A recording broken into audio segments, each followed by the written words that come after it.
Sushupti means it is a dreamless state, but there are dimensions of consciousness that you're aware of. The neurological system in the body, if we have a way of monitoring that, I think the entire art of anesthesia could raise to a different level at a very minimum interference. When you disengage with memory, suddenly there is no past, present and future, so there is no time. Because there is no time, there is no space.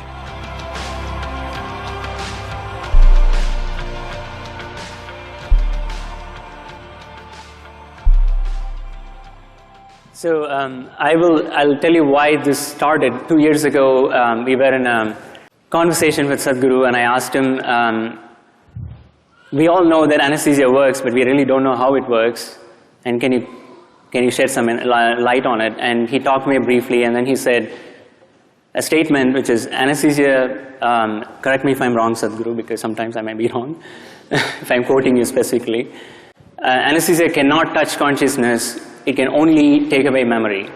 I was blown away by that answer because that's not the way we think consciousness of. And maybe I thought, several days I've had sleepless nights thinking about maybe it's time for us to redefine the term consciousness itself. And having gone through several programs with him, I think I got some glimpses here and there to know that there's much more than what we know of. That's how this started. And so Emery, you are the one who has been doing a lot of work in this area, so you can probably start off telling me what we know now of how anesthesia actually causes loss of consciousness. Okay, so I'll start. And so again, it's a pleasure to share the stage with Sadhguru and with Nico. So, you know, how does anesthesia work? Actually, how many people here had anesthesia? Oh. Great topic, right? Yeah, right. A lot of clients out there. Exactly, right. All right, fantastic. So what happened to you? You know, some people say we turn the brain off, or we make you unconscious, we put you in a coma. But I think so we've tried to really understand what's happened. And we've done this by doing a number of studies in humans as well as in animals. And so I'll just give you the quick back-of-the-envelope way to think about it. When you take the anesthesia drugs, or when they're given to you by the anesthesiologist, the brain isn't turned off. You know, it's not like all of a sudden a switch flips. If you look at what happens to the brain, it's actually in a highly dynamic state. It's really, the actual circuits in the brain are oscillating. They're creating waves.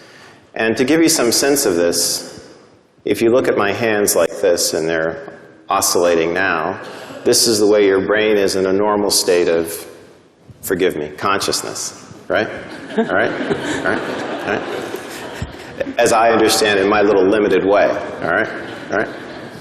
But then what happens is the drugs take over the circuits, and now the circuits oscillate like this. And as long as you keep the drugs there, they're doing that. Now, what does that mean? It means that if this brain area was communicating with that brain area so that you could be conscious, it can no longer do that. When you turn the drugs off, the brain returns. As long as you keep the drugs on, it does this. It creates these oscillations. It's very much like this YouTube video, which I'm sure some of you have seen, where you have a bridge in Tacoma, Washington. I don't know if you've seen this, the bridge in Tacoma, Washington. And all of a sudden, you know, it starts to oscillate in a perfect sine wave, just like this. And no traffic can go across the bridge. It's the same thing that happens under anesthesia. And what happens is that these oscillations, because they're so strong, they take over the brain, they're not natural. And you remember one of the things that Bala mentioned was that after anesthesia, our brains often don't work the way they did beforehand. So now you can see if you've been in a state like this for 4 hours, 6 hours, 8 hours, and, you know, look, I got my AARP card about 12 years ago myself, so I'm in that category too, right? You know, you can understand why your brain may not work, right? So, and basically that's it. And what's good about that, what's good about what I'm telling you is that we as anesthesiologists can see this state. We can see it on the EEG of patients in the operating room. and we can use it to change the way we deliver our drugs. That's the practical implication of this.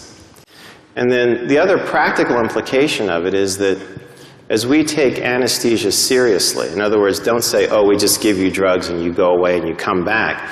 As we take it seriously and study it, then we can start interacting with our neurology colleagues and make links between problems that they're working on.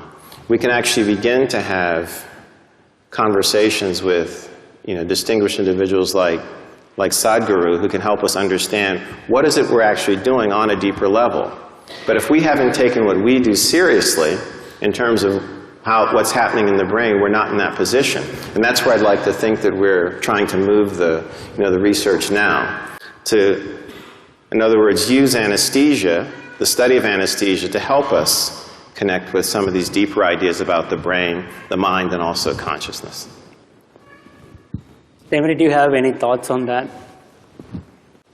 Do you have any thoughts on how we are doing? How we're connecting anesthesia to the... So what we work on as neurologists, or what I work on, is very related and very, very connected in that we're trying to understand how patients who lose consciousness because they've had a structural brain injury or a cardiac arrest or some other kind of problem can reestablish the process of a conscious state in a brain that's been injured, and what are the rules of the recovery, and what are the ways in which it can happen, and what are the limitations, and how do people get stuck along the way, and could we help them? And it turns out that there's a lot of variation.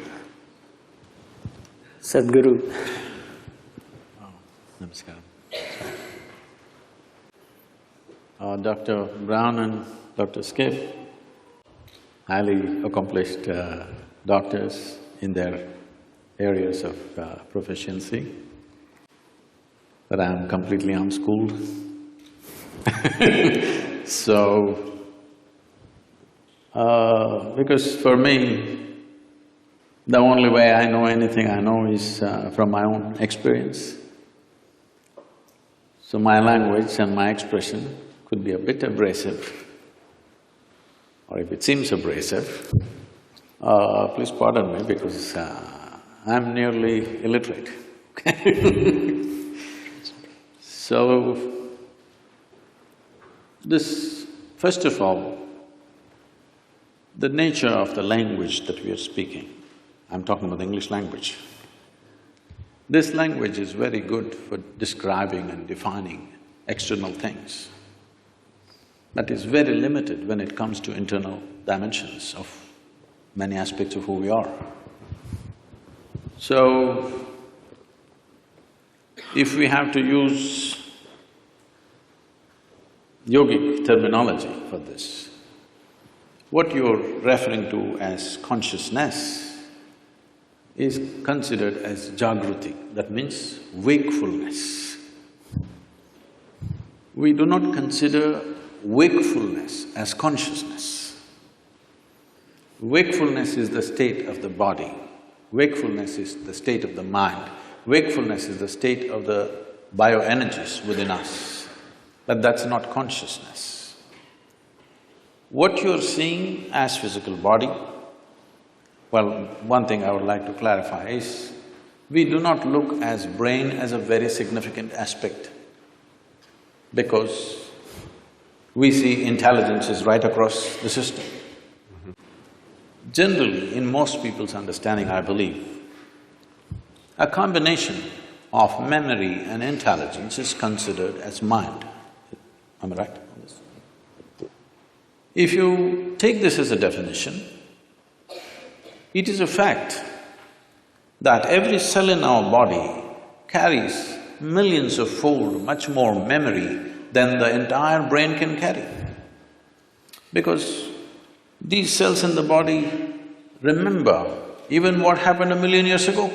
It remembers the skin tone of your forefathers from 1,000,000 years, nothing has changed. It never gets confused. So what you can carry in the brain as conscious memory, what every cell or every DNA is carrying is phenomenally more.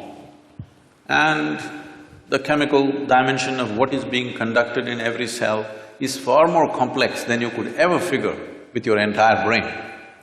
So both in terms of intelligence and memory, the spread is much more.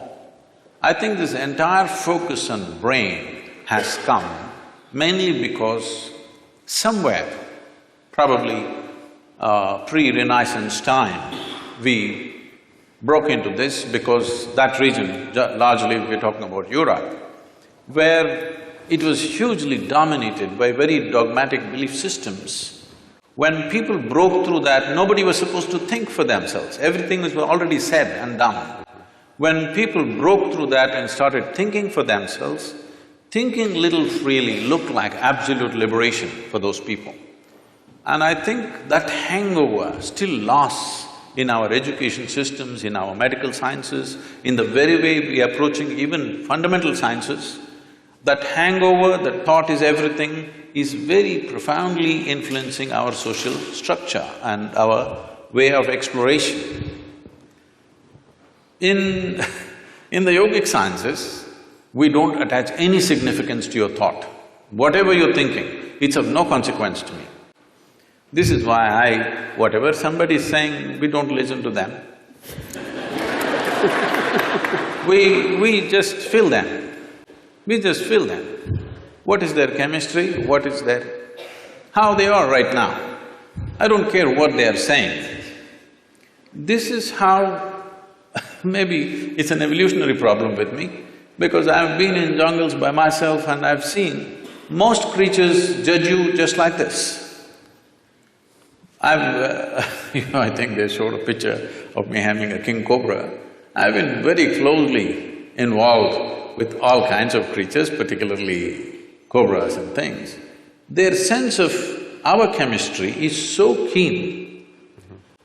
You can just go in the wild and just pick up a cobra. As you saw, I'm not holding him by his head, he's not a pet cobra. He's a king cobra. If he bites you, he won't give you more than 20 to 40 minutes before you're done. But I'm just picking him up like this, he will do nothing because he is feeling my chemistry. If I show little agitation, he'll go for me. If I'm just, okay, he's fine with me. So, we don't attach any significance to thought, because thought is recycling of the data that we have already gathered. No thought can come which is absolutely fresh. Permutations and combinations of the data that we already have. Right now, a lot of people coming up to me very fearfully and saying, Sadhguru, this artificial intelligence is coming, if they come, they will take over the world. I said, if they take over and run the damn thing, you're on a holiday, isn't it? But it is a fact that everything that we can gather as information, analyze and express and use it in many ways, all these things, machines will be doing it better than us in the next 10 to 15 years' time. Everything that is data-based processing, machines will do way better than us. So there is this fear. I think it's a very good time. This is the time we need to explore an intelligence beyond intellect. Because we have become so intellectual, we have become so brain-oriented in our approach to everything. As you rightly said, nothing is really turned off, we've just broken the communication. After all, the purpose is to go through something which is generally extremely painful without pain. That is how the entire anesthetic science has come up. So, you're just breaking the communication and that's not happening, it serves that purpose. So, being wakeful and being conscious are two different things. This is described like this. For wakefulness, we have a word called Jagrati. Jagrati means you're awake. If 10 people, let's say we take sample of 10 people, they all fell asleep, don't do it, okay? They all fell asleep and they came awake. When they come awake, all of them will not be equally awake. One person may be instantly awake, another person may take 2 minutes, as you have noticed with anesthesia also. Sure. Another person will take an hour to wake up, another person needs a strong coffee, otherwise she won't wake up. Am I right? Like this. Different levels of wakefulness is also there. Professors must have noticed. Yes, yes. In fact, the first few minutes of the day can be like that. Different levels of wakefulness in a classroom. So, this is Jagriti. So, we are calling wakefulness as consciousness? No. The next dimension of consciousness is called swapna. This means a dream state. A dream state is far more vivid than wakeful state for most human beings. It's like going to a cinema. If you go to a cinema, the key factor of the impact of the cinema on you is turning off the lights. This is something most people don't understand. If you don't turn off the lights, cinema will be no good, it doesn't matter how well it's made. Turn on the lights and watch the cinema, you will see a great cinema becomes nothing. So turning off the lights is important. So turning off the lights in our experience is the eyelids, you down the shutters, the world is off. Now you start your own world. So dream state is like a cinema, it's far more impactful. People love their cinema stars more than the people that they've lived with for 25 years. But they have not even seen them, all they saw was play of light and sound. But that is far more impactful simply because lights are off. So, eyelid is that, if you roll it down, light should be off, world should be closed. But right now, the problem is this mental faculty has not been taken charge of, so it's running wild all the time with eyes closed. So this dream state is considered a more powerful state than Jagriti. Jagriti or wakefulness is important for performing action in the world. But for human consciousness, in terms of profoundness of experience, dream is always more profound than walking on the street. Yes, most of you have experienced this. The next state is called a susupti. Susupti means it is a dreamless state. But there are dimensions of consciousness that you're aware of. It's a totally dreamless sleep state, but you're aware. There is no picturization, there is no video running in your mind, there are no pictures, there are no people, there are no words, but you're conscious in your sleep. This is a very powerful state. If you really want to manifest something in your life, this is something to be explored. And the next one is called as Turya. This is consciousness, where there is no memory involved of any kind. Essentially in the yogic sciences, we are looking at consciousness as an intelligence beyond memory. If there is memory, memory is considered a boundary in the sense, this is one person, this is another person, simply because this embodies one kind of memory and that embodies another kind of memory. This has become one kind of person, this has become another kind of person. Essentially, it is in the memory. Memory does not mean just what I remember and you remember.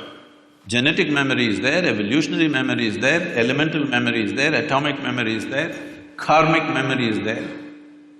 Inarticulate and articulate memories are there, but generally we are thinking memory means consciously what we can remember. But today, if we eat dog food, we'll not become dogs. Something within us remembers, no matter what you eat, this has to be only transformed into a human being. It doesn't matter what you eat. If you and a cow every day eat a mango, no merger will happen. Perfect memory is established, evolutionary memory is absolute. So, these different dimensions of memory are playing on a daily basis. People are thinking their thoughts are free. It's a joke because your memory is determining everything. So, largely in one single word we call this karma. Karma means the residual impact of all the memory that you have, how it is impacting every thought, every emotion, every action, the very way you sit and stand.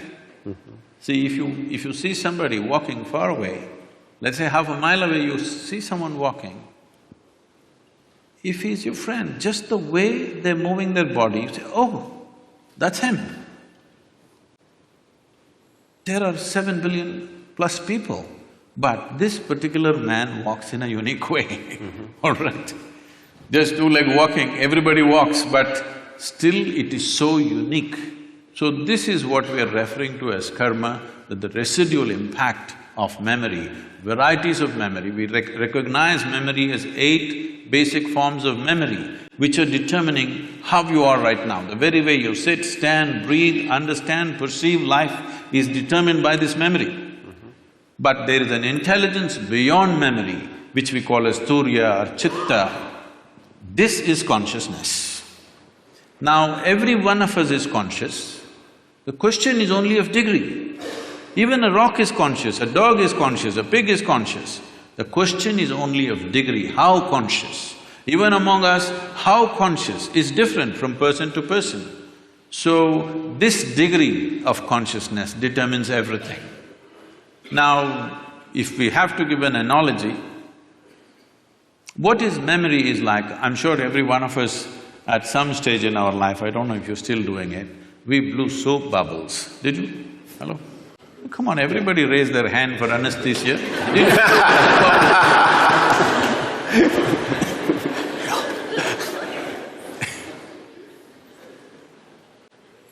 So, when you blow a soap bubble, the soap part of it, which is very little, just a tiny drop, the large part of it is air that it captures. So how big a bubble? When you were children, who can blow the biggest bubble was a big deal. And it's a certain amount of technique. Yeah, how you do it. Somebody blew this big bubble, somebody got only this much. So how big a bubble? This bubble is like this. The kind of soap and how it gathers is your memory. It forms it gives it a form. But when the memory bursts, there is no such thing as your air and my air. There is no such thing as your consciousness and my consciousness. There is something called as your body and my body. There is something called as your memory and my memory. There is something called as your intellect and my intellect. But there is nothing called as your consciousness and my consciousness. How much of it did you capture? How big is your bubble will determine the scale of your life. The scale and possibilities of your life are determined by how big a bubble did you blow. Okay.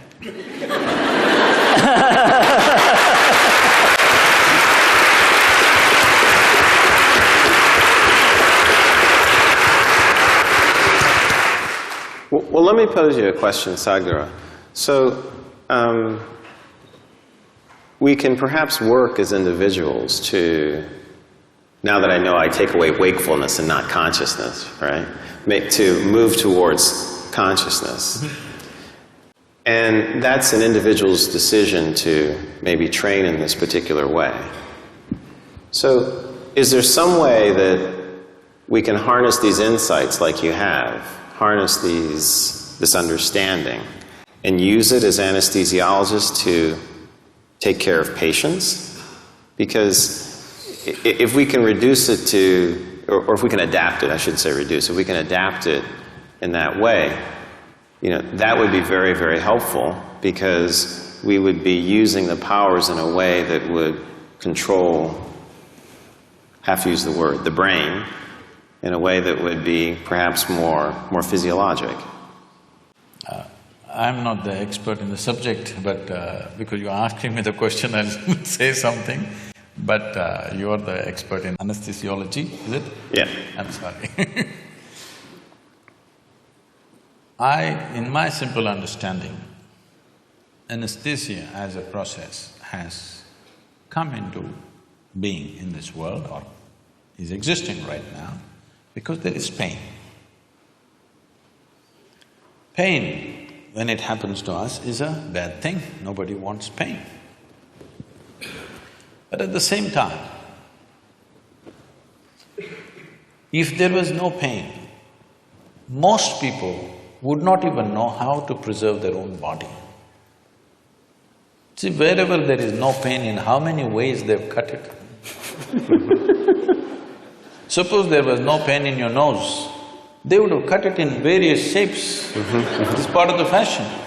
If there's no pain at all, believe me, they would have pulled out intestines and swing it on the street and go. You have any doubt about that? None whatsoever. So, essentially because there is pain in the body, and pain is a protective mechanism. Because most human beings still don't have the necessary intelligence even to preserve themselves. If there was no pain, even if a bicycle comes, people step back, don't think this is out of civilization. Consequence of pain. Because no pain, even if a truck comes, they would just walk. Yes, they would. So, because of pain, so pain is essentially a protective mechanism for us. Without it, people wouldn't know how to stay alive, how to stay in one piece, they would have cut themselves into pieces. So, but sometimes, as what is called as surgery, is in some way cutting people up. Sure. So it has become a necessity to cut someone. How to cut them? With minimum amount of disturbance to the system. That's the whole effort. So in this effort, as you said, essentially you're disengaging different parts of the brain. I don't know if it's an exact science or it's generally getting disengaged. Whichever way, is it getting effectively disengaged that people go through surgeries without even knowing what happened? When something major was done to them, their ribs were opened up and ribcage was opened up, heart was opened up, brain was opened up, they don't even know what happened. Very innocently, they wake up after a day or so, whatever amount of time. So this is anesthesia. How could we use… See, one dimension, because when we were speaking in the room, when you said, essentially, if I'm wrong, please correct me, you're monitoring the physiological systems of heartbeat, blood pressure and temperature, Brain waves. whatever else, the physiological factors. If… I don't know if it's even a possibility, but if you find a way to monitor the neurological system, ignoring the physiological system completely. See, the concern may be the moment you put somebody on the table and start opening the body, the concern of a doctor or a surgeon may be that you don't want him dead on the table. So you're watching his heartbeat, you're watching his pulse and you're watching his all the other parameters. I understand and appreciate that concern, but instead of… okay, let's leave the physiological monitoring as it is, but if we have a way, I don't know if there is a way in the medical science, if we monitor the neurological system, not just the brain, the neurological system in the body, if we have a way of monitoring that, I think the entire art of anesthesia could raise to a different level at a very minimum interference. It could happen because why I'm saying this is,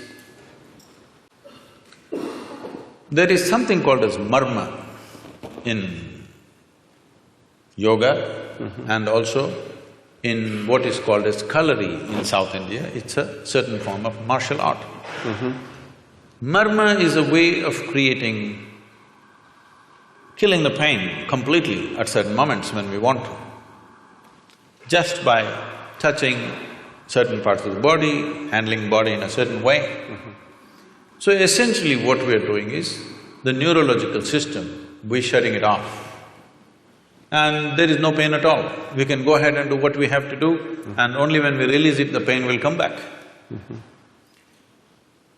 So, using that as a basis, I'm saying, if medical science has a way of monitoring the neurological impulse as it's happening, and if there is some way to introduce anesthetics in whatever form that you use, I don't know all the cocktails that are used, but if it is done properly, probably, I'm just guessing, I'm not an expert on this, probably with 2% or 3% of your medicine, you could still have the same effect on the patient.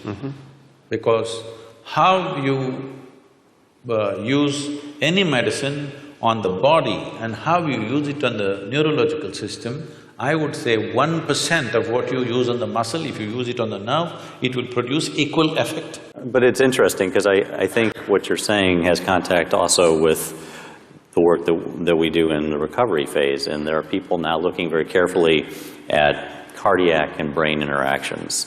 And they do signal some of these changes, and it's suggestive. I mean, that maybe more of the body could be engaged in the way we think and measure, and that makes a lot of sense to me, actually. Can I ask you another question? I did a little reading about you, and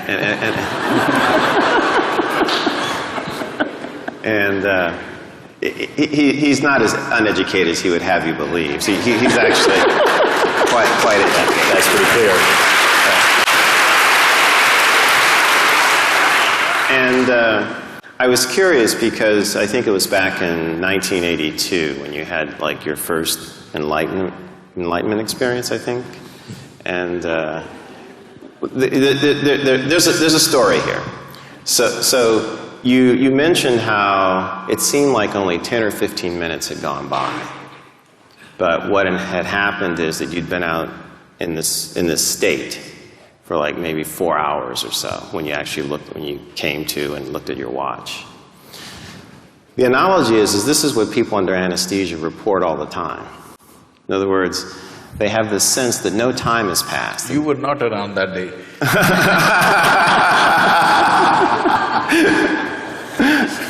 Maybe I'm reaching. But they report a very similar phenomenon, you know, that it seems like they'll wake up sometimes from anesthesia and they'll go, you know, have you started yet? You're done? They're actually quite surprised. So whatever our timekeeping mechanism is, right? It's different from sleep. It's noticeably different from sleep because often when you sleep, except in some rare instances, you have a sense that, you know, time has passed. You know, you went to sleep, you woke up, you know, you may not be able to judge it exactly. But characteristically, under anesthesia, when people come to, they feel like no time has passed. Any thoughts? Mm-hmm. See, our sense of time, the only way human beings know time is by the cyclical movement of things that are happening. If the earth spins once, we call it a day. If the moon goes around the earth, we call it a month. If the planet goes around the sun, we call it a year. Or if the clock goes around, we call it an hour. Mm-hmm. So only by cyclical movements we know time. What cyclical movement means is, all physical dimensions of the existence, from atomic to cosmic, exists only because of cyclical movements. Anything physical in the universe is naturally cyclical. Mm-hmm. So the entire yogic process is just about this, how to transcend the cyclical movement of our existence. Because cyclical movement means we are going in circles. If I tell somebody, you're going in circles, what does it mean? It means you're not getting anywhere. So this is the fundamental ethos, that once you're attached to cyclical moments of life, you're not really getting anywhere, but it feels like you're going somewhere. Today, everybody knows this experience because most of them walk only on the treadmills.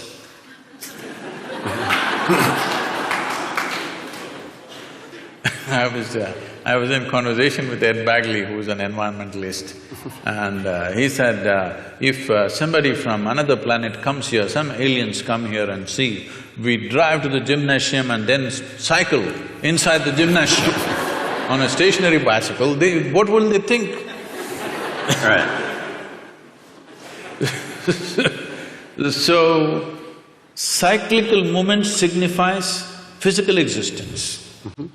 Physical existence, as today fundamental physics is talking about it, forever the yogic sciences have been saying this, it is a minuscule of the larger space. Mm-hmm. It is just some 0.000 some percentage, negligible percentage, all of us together, and the planet and the universe and everything. The physical universe is just way below 1% of the cosmic space. That is true even with the individual atom. Even in the individual atom, the substance is way below 1%. So this minuscule is our engagement. How I see in my experience is, it's only the footprint. We are so engaged with the footprint I have been in the jungles of South India for long periods of time. At one time I was involved in tiger census.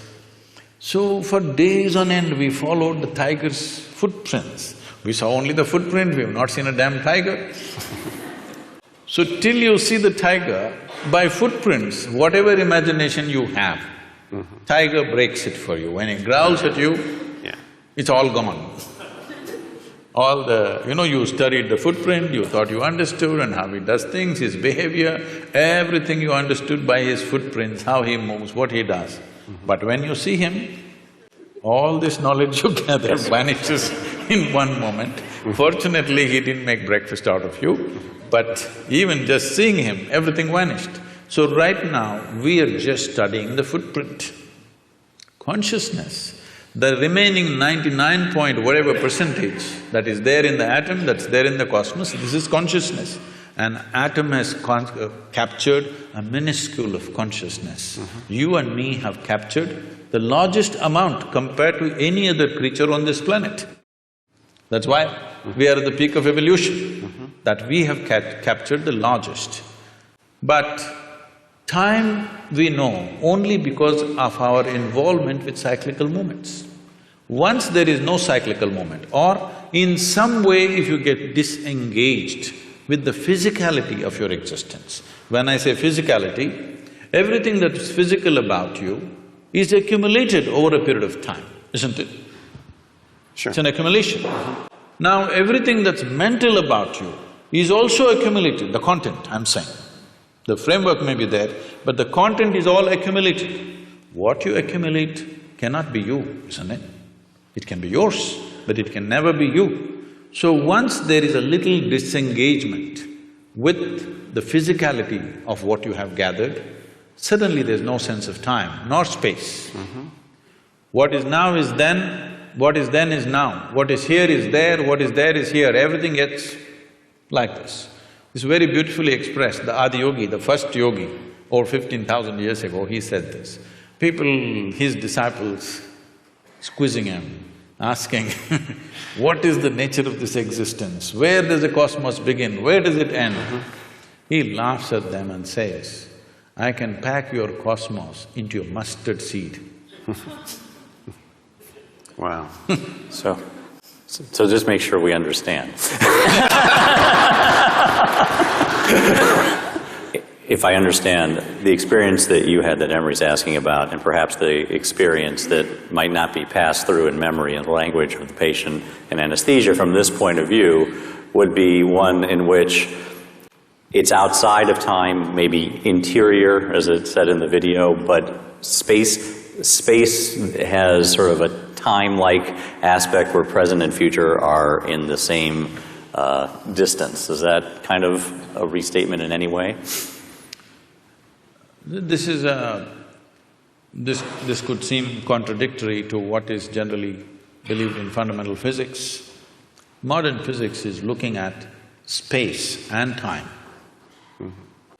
The yogic sciences look at only time. There's only time, there is no space. Because there is time, there's a consequence of space. Okay. If there was no time, there would be no space. So time is the basic, not space. Space is an illusion that's been created because we are engaged with our physical natures. So if you disengage with your physical nature, suddenly there is no time, so there is no space. So suddenly what is here is there, what is there is here. People think something miraculous has happened, nothing miraculous happened. It is just that you kept your accumulations aside for a moment, that's all. What you accumulated and who you are sat separately. The very basic program, what we're teaching as inner engineering is just this. What we're training people for is, if they sit down here, body's here, what you call as your mind is somewhere else, what is you seems to be little away. Once there is a little space between you and your body, between you and your mind, suddenly there is no time. Once there is no time, there is no space, there is no possibility of space. This needs to be understood. We have a common word both for time and space. We call it kala. Kala means time. Kala also means emptiness. So emptiness means space. So this hall is empty, that means there is space here. We say when the hall is full, we say there is no space here, that's what we mean in a simplistic way. But the same word is employed both for time and space because space is bred by the time. If there is no time, there is no space. Right now we are understanding time as cyclical movements. So we are looking at time in two different dimensions, Kala and Mahakala, the greater time. The greater time has no cyclical movements. Cyclical movement is because of physical nature. Because of physical nature, there is time in terms of birth and death, in terms of initiation and expiry of everything that happens. Every atom, every electron, every proton, somewhere has an age. Even the very planets and the solar system and the sun has an age. Sometime it is begun and sometime it's going to end. Whether it's going to be a bang or it peters out is is something we can debate. Sure. But physicality is not perpetual. It begins and ends. Because of that, we are looking at time in that sense. But there is time beyond cyclical nature. This we call Mahakala. Is there some logical way of explaining it? No. It is just that when you disengage with physical nature, which is the main purpose of yoga, because otherwise, when you engage with your physical nature, you engage with your memory. Your body is just memory, variety of memory. 8 different dimensions we are talking, whether we see 8 or 4 or 1, it doesn't matter. This has taken a particular form only because of memory. It is functioning in a particular way only because of memory. So when we disengage with physical form, we are disengaging with memory absolutely. When you disengage with memory, suddenly there is no past, present and future, so there is no time. Because there is no time, there is no space, there is no distance, there is no possibility of this and that. Since I have you here… I'm yours. No, thank you. Professor Sir. No.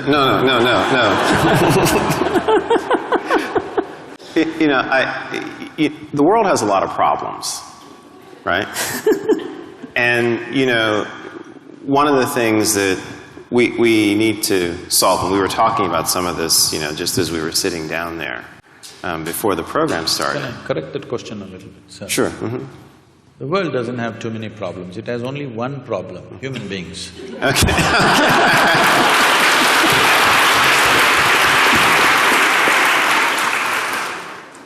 So if we could focus on that one issue. All right. What do we do? How do we use, the insights, the understanding, the enlightenment that you have to go after some of these issues? Because they're very real and they threaten us. See, by every definition that we have made, we have defined ourselves as the most intelligent creatures on the planet. These are all our definitions. I don't know if the insects agree with us. But by our own definitions, we are the most intelligent of the species. So our understanding is right now, whoever dominates must be most intelligent. So for which we are paying a lot of price. Whoever is right now in domination, he is the most intelligent. If you go by that, we are the most intelligent. Maybe we are the most intellectual, yes, of all the creatures. But we are not the most intelligent because we don't even know what to eat after these millions of years. Hello? Even now research is going on, what is the best thing to eat? If you put something in front of your dog, one sniff, he knows whether to eat or not to eat.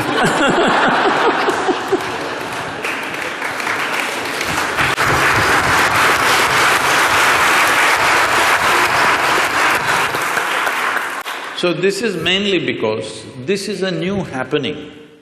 This cerebral activity is a new happening. We're a bit too excited. Just like, people are all engaged with their smartphones all the time.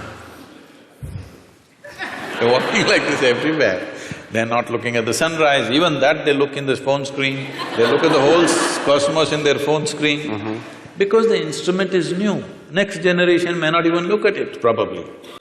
Right now it's new, everybody is engaged with it and they're calling it a smartphone.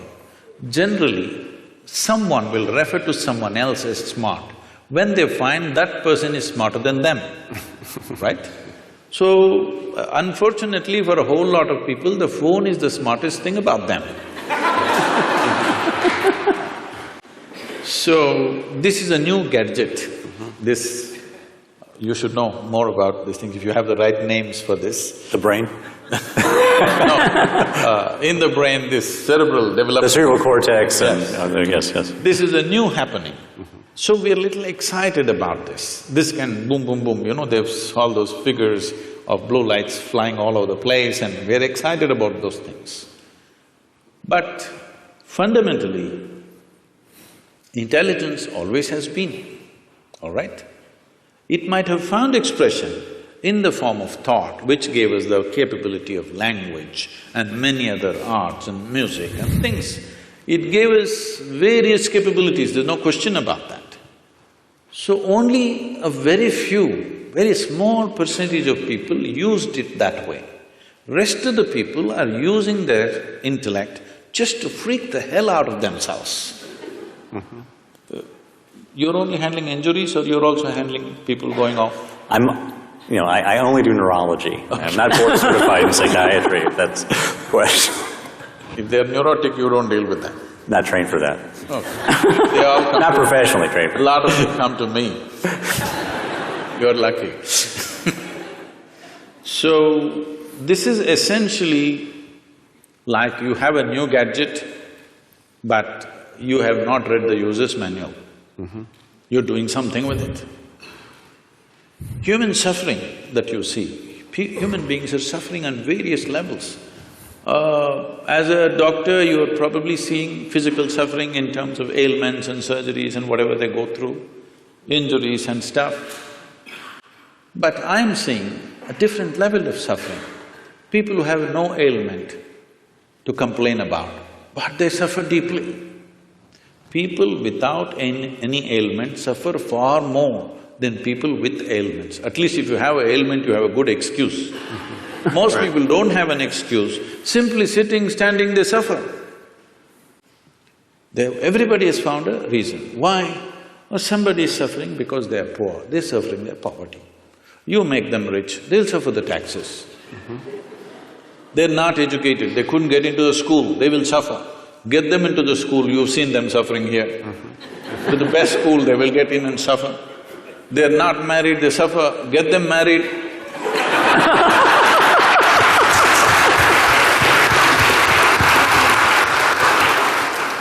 So they're not suffering their life, this is something that needs to be understood.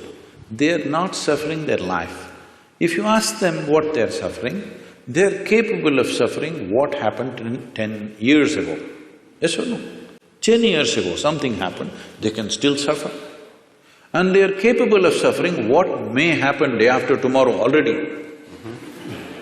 So essentially, their suffering is not about life. They are suffering two fantastic faculties that only human beings have. No other creature has such a vivid sense of memory as we have.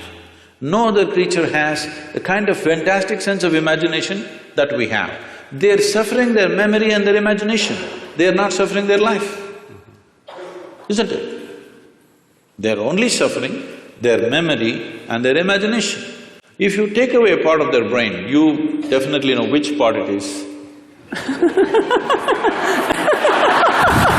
If you take out some part of their brain, whatever that part, they will all sit very peacefully, maybe even happy, I don't know. Because I find, I just met a lady a few months ago. I was in Mysore, my hometown. I just went to visit someone and I was just entering a building, a very small built old lady, maybe she's over 75. She came smiling at me so sweetly and just asked me, "How are you?" I said, "Ma'am, I'm well. How are you?" And then I went up, I never forget faces, but this is not a face that I know. Then I went up and after half an hour I came down, again she came to me with a very sweet smile and she said, "How are you?" I thought, okay, and then I said, "Okay, I'm doing well, how are you doing?"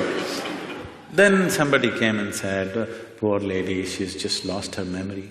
But I said, it seems to have done wonders to her. She's just so exuberant and joyful. So, a whole lot of people, when they lose their faculties, they become better. This is the unfortunate nature of our existence, that our capabilities have become our problems. If our incapability is our problem, that is understandable. But when our capabilities become our problem, we are heading for a disaster. Yes or no? This is a tremendous capability. This cerebral development is a tremendous capability, but now that is what we are suffering. Our fantastic sense of memory and imagination, we are suffering this. And no wonder so many people are losing their memory, because many times in their lives, consciously, unconsciously, they're wishing they could forget something. And they will forget one day. When they forget, suddenly it becomes an ailment. But they were always wishing for it. Every day, a whole lot of human beings are continuously wishing and praying, I wish I can forget this. But when they forget it, then they become a case. So, this dimension of what we are looking at is not about forgetting, it is not about reducing your thing. See, every day people are taking their own anesthesia. They call it whiskey, they call it wine, they call it their own thing. They kind of, just dull your memory, dull your imagination, simply sit there. It feels peaceful. Next day morning again, everything is back anyway, unless you have a hangover. But people have found their own ways of anesthesia. For sure. And people are using many things, of course, more advanced developments have happened in that level of anesthesia also in recent times. Right. So, essentially, whether you pray, I want to forget all these things and live happily, or you drank a glass of wine, or you doped yourself, or you're on LSD, or you put them on anesthesia, essentially they're all moving in the same direction. You're doing it for a specific purpose for a limited period of time, but they're trying to do it to their life.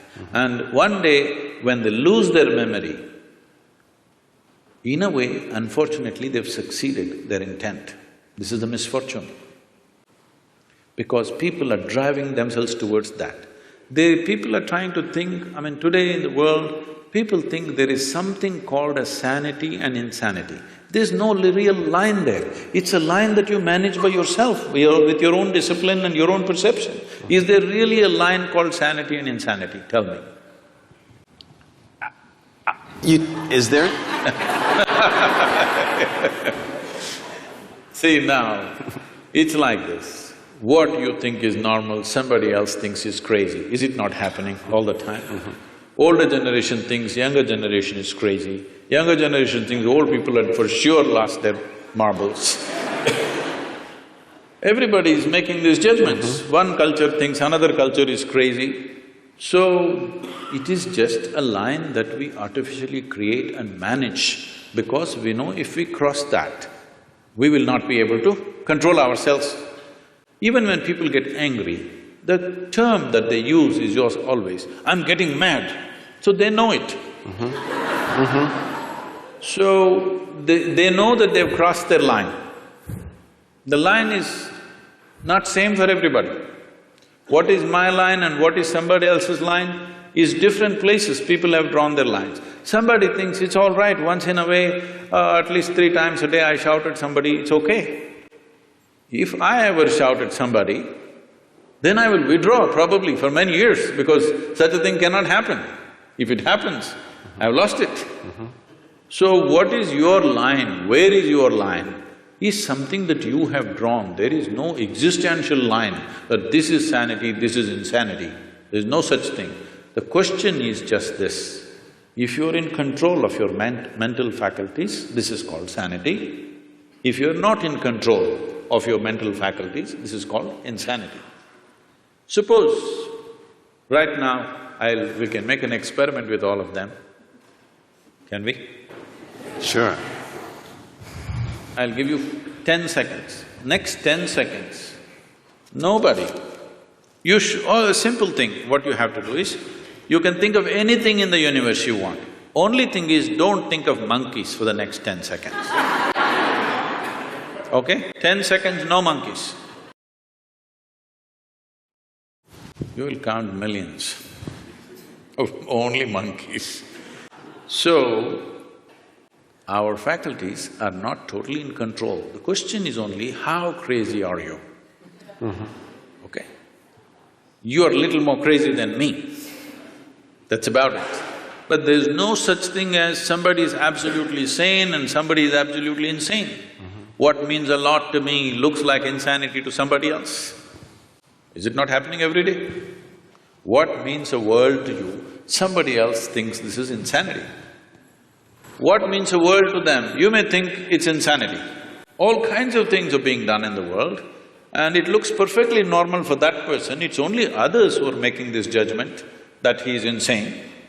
Only thing is, if what is out of control goes to a point where it causes active harm to himself or to people around him, then we are diagnosing him as totally insane. But there has to be some sort of agreement, and I'll just call it that, so that we can have a functional social structure, right? So, you're saying sanity is a social thing?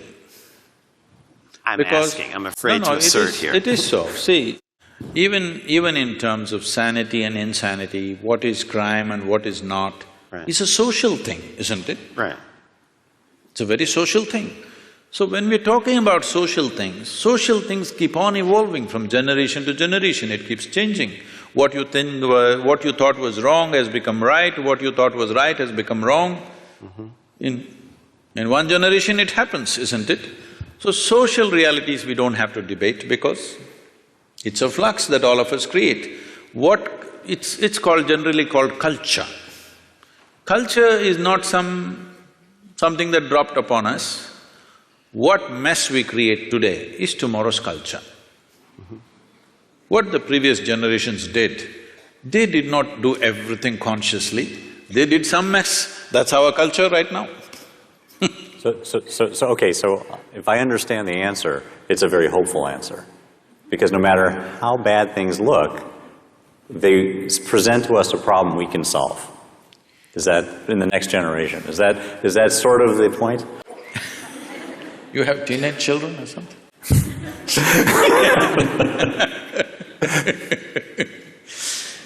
I'm not trying to define that. All I'm saying is do what you want, you cannot define this because as you said, it's a social process. Social process, today we are democratic countries, so it's decided by the majority as to what is right. What majority decides may not always be a perfect solution, but we have agreed that if the majority says this, we do that, right or wrong. Works or doesn't work, we do just that when the majority says that, at least with certain aspects of life. With certain other aspects, we have retained the authority in some kind of experts. Let's say in anesthesiology, if you say something, maybe that's the right thing. Let's say somebody has come up just today, he passed his medical exam and he's come, if he says, he will be put through 1,000 tests, but if you say it, people will accept it simply because of a certain record and a certain reputation and whatever, but it may not always work. Reputation and records may not always work, but we are looking at largely what works. So these are all social processes. Without going into that, when we talk about anesthesia, when we talk about disengagement, or when we talk about meditativeness, this word meditation in English language has to be cleared because we've been going through that. See, the English word meditation does not say anything specific. I know it's become a popular word, but it doesn't describe anything specific. If someone sits with their eyes closed, in English language we say they're meditating. See, with eyes closed, there are many things to do. You can do japa, tapa, dharana, dhyana, samadhi, shunya, samyama. There are many things. Or you might have just mastered the art of sleeping in vertical postures. No, it's happens in the universities, in spiritual programs, in… people learn to sleep with their spine erect. So, meditation doesn't say anything specific. Somebody is focusing on something and they think they're meditating, somebody is uttering a mantra and they think they're meditating, somebody is thinking about something and they're saying they're meditating about something. Essentially, if we translate meditation as dhyana, which is what generally, at least in India, what people believe, when we say the word meditation, people expect that you are speaking about what is called as dhyan or dhyana or dhyanam, depending upon how far south you are. If you're up in the north, it is dhyan. If you come down, it becomes dhyana. If you come to Tamil Nadu, everything becomes dhyanam. So the same word went to China and became Chan, and somewhere else it became Zen. The same word. We're expecting when you say meditation, you're talking about dhyana. If that is so, what dhyana means is, if you sit here, there is a clear space between what is you and what is not you. In the sense, what is you and what you accumulated. Body you accumulated, content of the mind you accumulated. If there is a little separation between these two, if you can maintain that awareness, now we say you're in dhyana. So this is meditativeness. This is not something that you can ever do.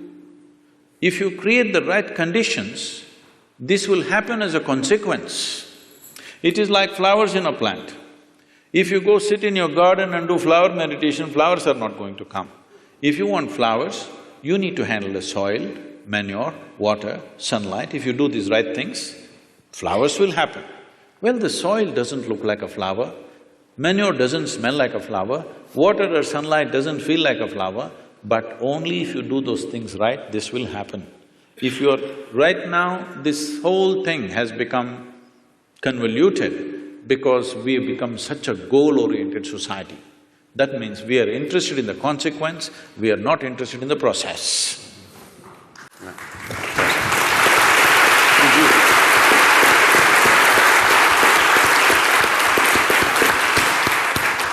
So we have… we'll move on to the question answers for the audience and also the researchers here. We began this conversation with a discussion of levels of consciousness of… maybe I'm taking us down to a lower level that befits my character. But I'm wondering, one of the things Dr. Skiff you asked is, as people are recovering from certain kinds of processes, maybe they're entering different states of consciousness that science has not yet, learned about.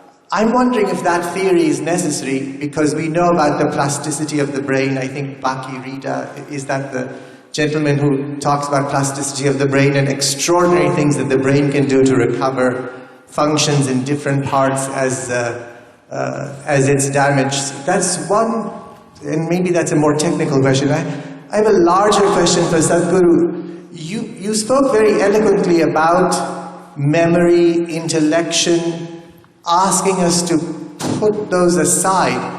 And I'm trying to understand exactly what you mean because I haven't caught it, I'm sorry to say, because it seems to me those are the unique or extraordinary things about us as human beings, right? The fact that we have this historical memory going back to Mesopotamia and beyond, in India, thousands of years, and also as individual human beings, and intellection, which allows us to build spaceships in addition to sit here and listen to you. So I'm not quite sure how you mean for us to leave those aside or place less value on them. I did not talk about devaluing them or leaving them aside. What do you think? Is this planet round or flat? I suspect it's quite round. Really? You suspect it's round? You're not sure? No, yes, I'm sure. It is round, in fact. In fact, I think that is how matter has to collect around gravity. No, don't go there. Gravity is another thing. But today we know it is round. Though, if I walk up and down this place, in my experience it feels flat.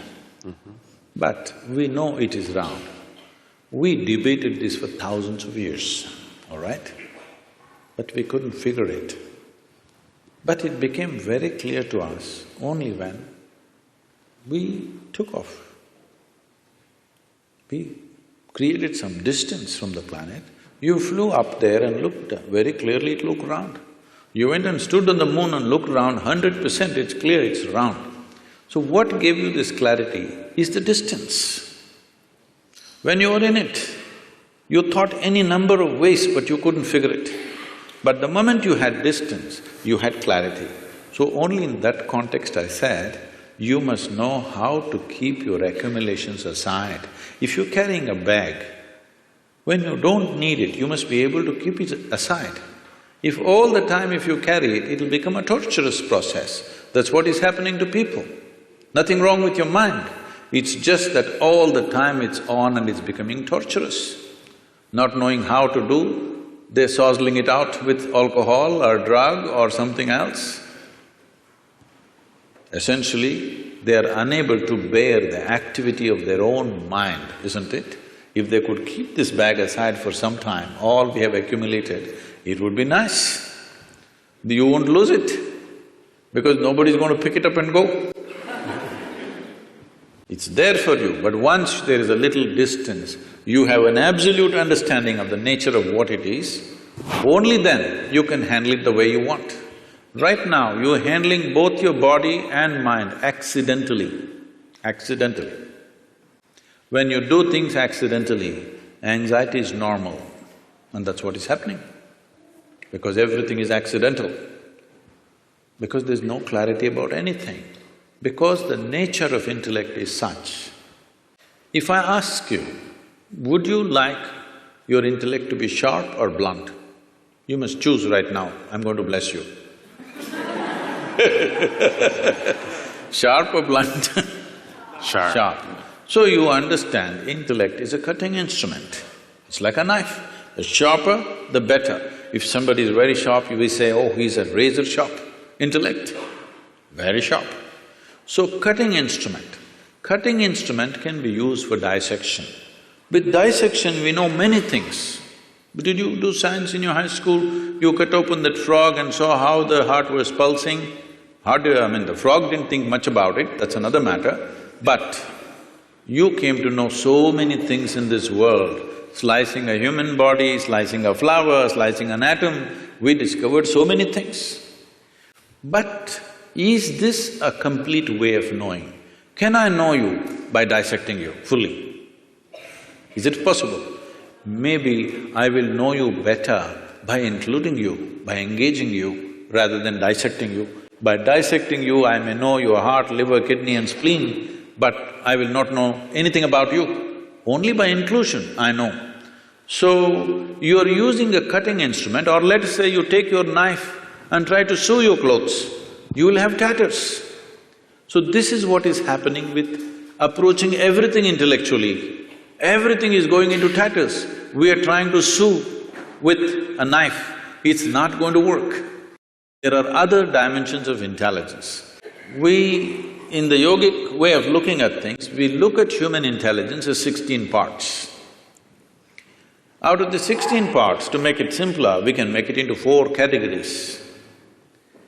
It's called buddhi, ahankara, manas and chitta. Buddhi means the intellect, it's the front end. This is essentially a survival kit. Without your discriminatory intellect, you wouldn't be able to survive on this planet. You have to discriminate. Now here a deer came and here an elephant came, you should know which way to go, otherwise you wouldn't survive. Discrimination is constantly on, which is keeping you alive right now. Otherwise you wouldn't know whether to walk into the… whether to walk on the sidewalk or in the middle of the road, you wouldn't know. So there is a discriminatory process which is keeping you alive. It's a survival instrument. Without it, you cannot function. How does this survival instrument function? What is its nature? We will not go too much into that because they're timekeepers. But it is something that everybody knows. The next dimension is called ahankara. Ahankara means identity. What kind of identity you fix That is how your intellect will work. Right now you sit here and say, I'm an American. This thinks and acts like an American all the time. Or I say I'm an Indian, it thinks and acts like an Indian. In India, there's a classic thing happening in our own generation. It was all one nation. Somebody drew a line and said, this is India, this is Pakistan. Suddenly, some line that somebody drew and nobody knows where exactly the damn line is, still the dispute is going on. All right? But suddenly, if you're on this side, you have one kind of emotion and thought, if you're on that side, you have a completely different emotion and thought. Just a piece of cloth, I mean a flag, if you look at it, tears will come to you. People are willing to live for it and die for it, all right? So that is how it is, identity. The moment you identify with something, your intellect serves that identity always. If you say, I'm a man, it always functions as a man. If you say, I'm a woman, it functions that way. If I say I'm this or that or whatever, race, religion, nationality, anything, the moment you identify with something, your intellect is striving only to protect that identity and support that.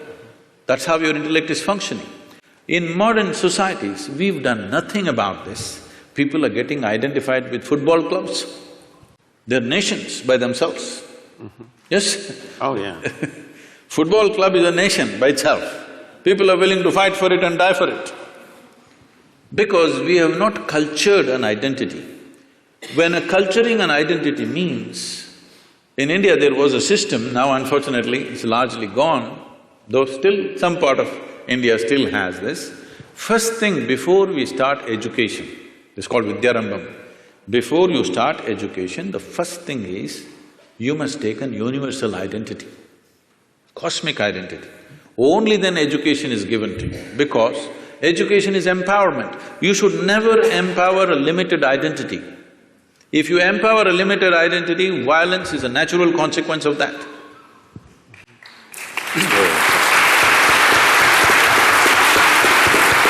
So, just tell me, what is it that we are fighting for on this planet? My identity versus your identity. It may be race, it may be religion, it may be nationality, it may be region. Essentially, my identity fights with your identity because I'm identified with this, you're identified with that.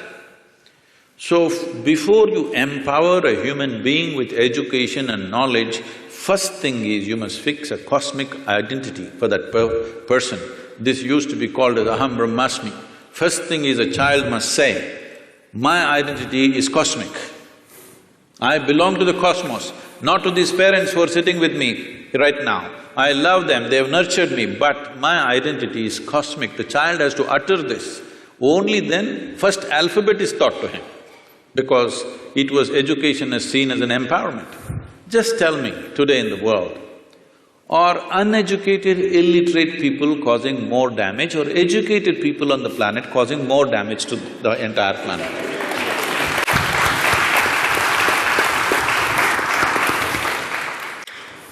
So, it is just unfortunately, empowerment is happening without fixing the identity.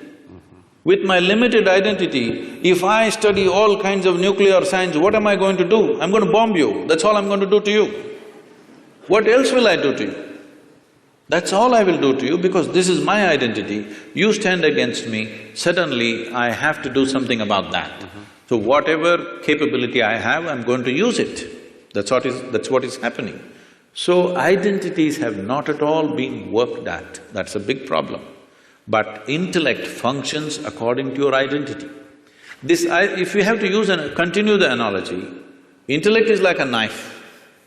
Is a knife, suppose we don't give a knife to a child's hand. Why?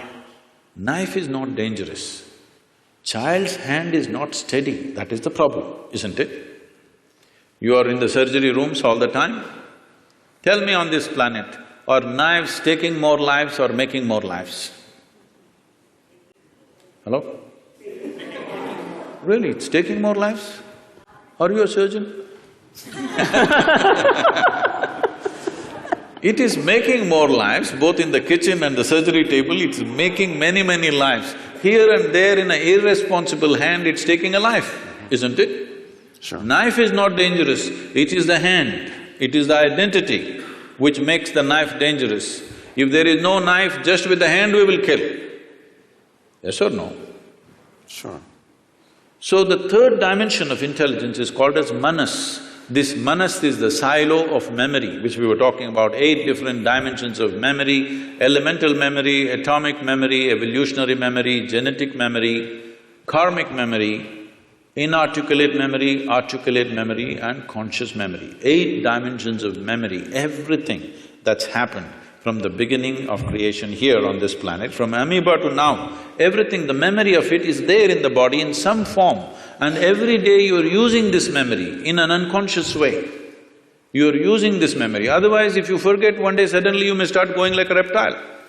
No, it remembers the entire evolutionary process. And do not underestimate this. Now that you also said the planet is round, a simple thing with 2 legs, to walk on a damn round planet which is spinning is not an easy thing. Do you know how much is involved? The physics of it is very, very super complex. Those of you who are on binges of alcohol, you understand how difficult it is to walk on a round planet. Or if you have a vertigo or something, then you understand. Because it's a very, very complex process to walk on a round planet which is spinning. But we are doing it effortlessly because of this evolution. It's not a simple thing. Moving from 4 legs to 2 legs is not a small development.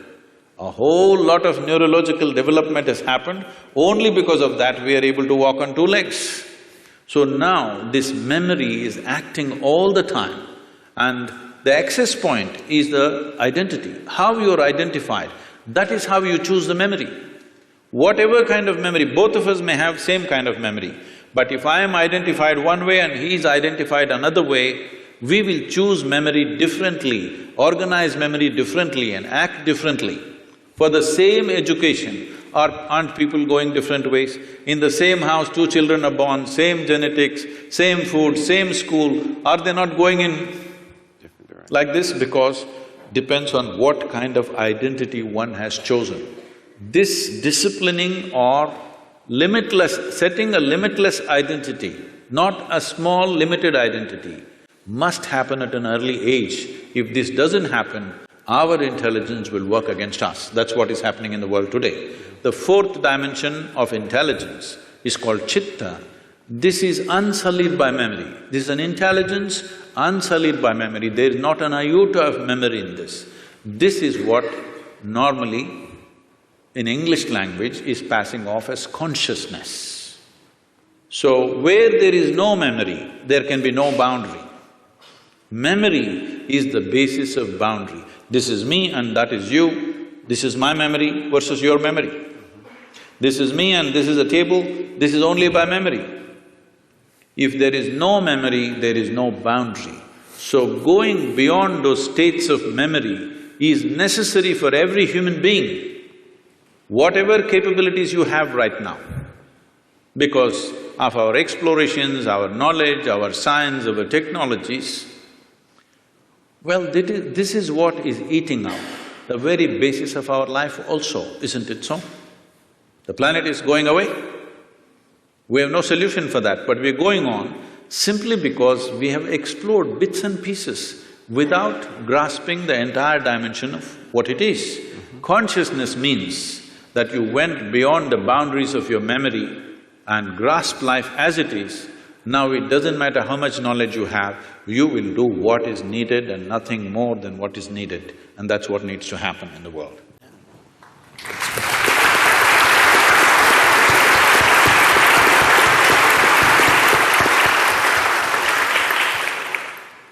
So I want to hear about your thoughts on near-life-death experience. A lot of people have, in surgery, said that, middle of the surgery they could come out and see what's happening, see the conversation, what the doctor is doing. So just a thought, do people really die at the time, or they reach some moksha or heaven, come back? Near death? You mean near death? Yes, you near said death. near life, so I was wondering what…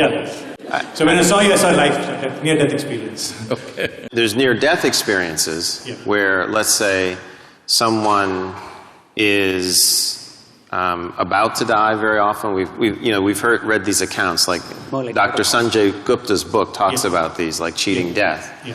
in which case they then have these experiences where they may see lights or what have you. So I just want to distinguish that, Yes. because they're two different Yeah, cases. that's what I want to know. Okay, all right. Anyway, when we say death, the definition of death on one level is you lost your body. That's what death is. So, I mean, let's not go into other areas, they'll get you into very fuzzy places. About near-death experience, it's… what is being referred to as meditation? We have a certain type of meditation called shunya. That means shunya literally translates as emptiness. That's not the right translation, but there's no appropriate word in English. So it's emptiness or nothingness. So if you settle down into shunya meditation, it's not near death, it's actually death, but conscious death. Suppose you're riding a bicycle, you are a new rider with little balance, so you will go like this. Some other kid is riding, he'll leave his hands free and whistle and look here, look there and ride and do all kinds of things, stand up on the handlebar and turn around, jump, all this. Why? It's a certain mastery, certain balance and mastery. Now, you can jump off the cycle and again jump back and do all these things. Similarly with your body, if you have a certain amount of mastery, you can jump off and jump back quite effortlessly. Now it is happening accidentally because of some medication, or for many people during 60s, 70s, the LSD time, there were a whole lot of people talking about this thing, sir, it's your time. It was your time. Oh, okay. Metaphorically. So, a whole lot of people talking about this, and it really happened to them. It's not that they were imagining things, it actually happened to many of them. But it was also because it was hallucinatory. Nobody knows whether it's this or that. There's no way to for sure say it actually happened to them or not. But I've met many people of those times who genuinely experienced things with which their lives got transformed in many different ways. In a crazy way, but suddenly everything about them changed simply because somewhere they perceived this… you can yo-yo this body a little bit if you wish, it's not a permanent thing. Just that little awareness changed the way they perceive life and they behave and they do things in their life. So this near-death, I'm not really looked at any of the thing, but some people have told me, some popular books, they were saying they see angels and there's a tunnel going.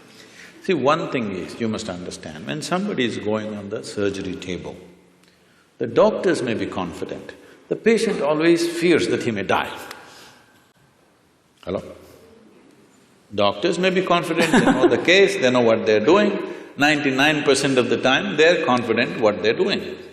But the patient, once he closes his eyes and hands over his life to somebody, he always fears what will happen. So every small thing he thinks is death. It happens to people. If you put a gun to somebody's head and just shoot and miss them or it's a blank, they almost died. Near-death experience, they'll blank out for some time and then they come back. They really think they went away and they came back. And they saw the scene also from the top, because that's because of the Hollywood. So, human mind is capable of creating many dimensions of experiences. It need not be construed as death, it's life. First of all, anyway, I'm coming out with a book on death, an inside story. I'm doing this for 6.5 years, it's not complete yet. Okay. Hope in the next year or so I will come out with this. Why I'm saying this is,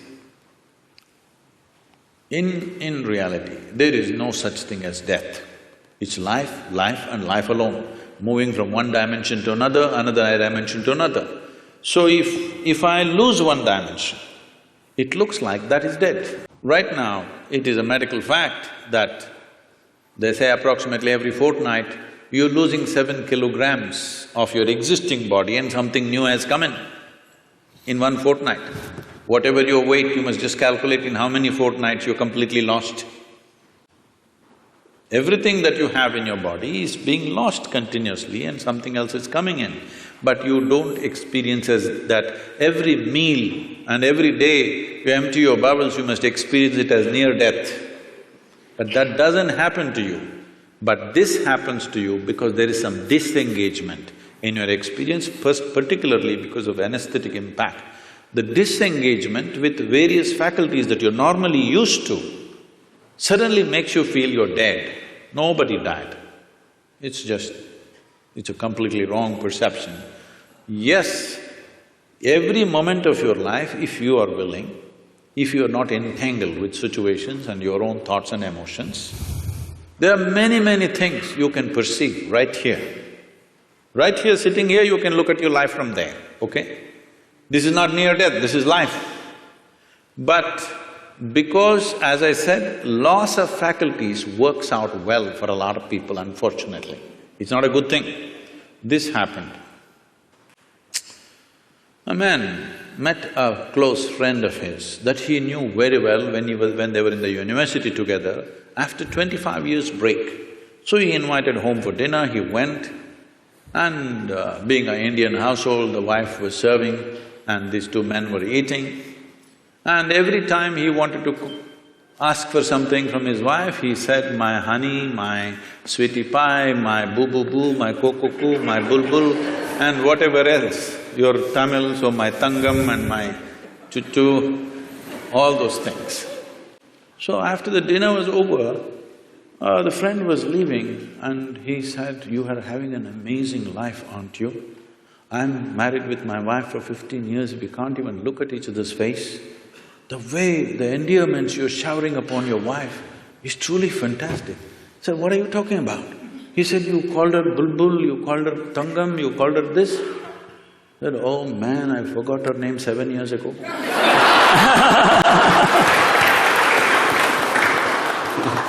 Loss of faculties, unfortunately, work very well for a lot of people because they're suffering their faculties. The greatest faculties that have come to us after millions of years of evolution, unfortunately we suffer because we have not read the user's manual.